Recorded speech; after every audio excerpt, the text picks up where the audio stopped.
માત્ર 20 વર્ષની નાની ઉંમરે 14થી પણ વધુ ઘરફોડ ચોરીને અંજામ આપનાર રીઢા ચોરને પોલીસે ઝડપી પાડ્યો છે। ગાંધીનગર જિલ્લામાં વણઉકેલાયેલા ગુનાઓ શોધવા માટે ચાલી રહેલી સઘન ઝુંબેશ અંતર્ગત કલોલ શહેર પોલીસે હથિયારસિંહ લુહારી નામના શખ્સને દબોચી લીધો હતો। આરોપી પાસેથી પોલીસે 31,000થી વધુની રોકડ રકમ જપ્ત કરી ગુનો દાખલ કર્યો હતો।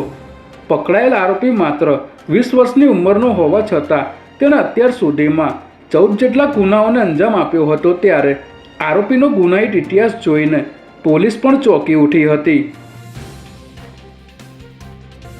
ગુજરાતની સ્થાનિક સ્વરાજ્યની ચૂંટણીમાં આ વખતે 26,000થી પણ વધુ ઉમેદવારોએ ઉમેદવારી નોંધાવતા ચૂંટણીનો મહાજંગ જામશે તેવું જણાઈ રહ્યું છે।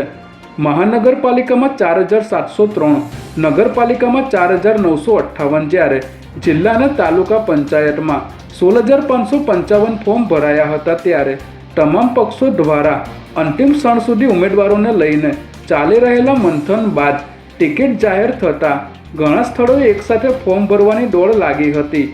આ વખતે મહાનગરપાલિકાથી લઈને તાલુકા પંચાયત સુધી તમામ સ્તરે ભારે પ્રતિસાદ જોવા મળ્યો હતો। ત્યારે આ ચૂંટણીમાં જોરદાર ટક્કર જોવા મળશે।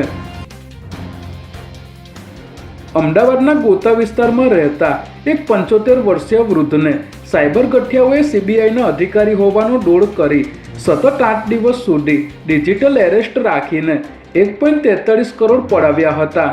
ગઠિયાઓએ વૃદ્ધના દસ્તાવેજોનો દુરુપયોગ કરી મની લોન્ડરિંગ અને અશ્લીલ વિડીયો મોકલવાના ગુનામાં સંડોવણી હોવાનો ડર બતાવીને આ છેતરપિંડી આચરી હતી। જેમાં વૃદ્ધનો વિશ્વાસ જીતવા માટે વોટ્સએપ પર બનાવટી એફઆઈઆરની નકલ, એરેસ્ટ ઓર્ડર અને કોર્ટના નકલી પત્રો પણ મોકલી આપ્યા હતા। ત્યારે અમદાવાદ સાયબર ક્રાઇમે આ મસમોટી છેતરપિંડીના મૂળ સુધી પહોંચવા તપાસ શરૂ કરી છે।